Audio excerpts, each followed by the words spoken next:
దోసకాయ రోటి పచ్చడిని ఇలా ఒకసారి ట్రై చేయండి. టేస్ట్ అయితే చాలా బాగుంటుంది. దీనికోసం ఒక టీ స్పూన్ జీలకర్ర, ఒక స్పూన్ ధనియాలు, పావు స్పూన్ మెంతులు, 2 టీ స్పూన్ల పల్లీలు వేయించేసుకుని ఒక ప్లేట్లో తీసేసుకుందాం. అదే పాన్లోకి ఒక టీ స్పూన్ ఆయిల్ వేసి 10, 12 పచ్చిమిర్చి, 2 రెబ్బలు కరివేపాకు వేసి కలర్ చేంజ్ అయిన దాకా వేయించుకొని ప్లేట్లో తీసుకుందాం. అదే పాన్లోకి 3 టమాటాలు, 2 రెబ్బలు చింతపండు వేసి మెత్తగా కుక్ చేసుకొని పక్కన పెట్టుకుందాం. వేయించుకున్న పల్లీలు, జీలకర్ర, ధనియాలు, మెంతులు వేసి రుచి సరిపడినంత ఉప్పు వేసి మెత్తగా దంచుకుందాం.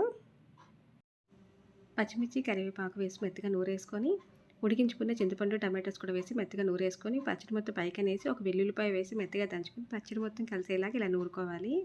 పచ్చి దోసకాయని ఇత్తనాలు తీసేసి పీల్ చేసేసి చిన్న చిన్న ముక్కలుగా చాప్ చేసుకున్నాను. ఆ ముక్కలు కూడా వేసి ముక్కలు మెరిగినట్టు ఇలా 2 సార్లు పచ్చడి ముక్కలు కలిసేలా తిప్పుకొని ఫైనల్గా చాప్ చేసుకుని కొరియాండర్ వేసుకొని ఇలా 2 సార్లు తిప్పుకొని బౌల్లో తీసేసుకుందాం. పచ్చడి 2 టీ స్పూన్లు ఆయిల్ చేసుకొని ఎండుమిర్చి, పోపు దినుసులు వేసుకొని పోపు పెట్టుకొని సర్వ్ చేసుకుందాం.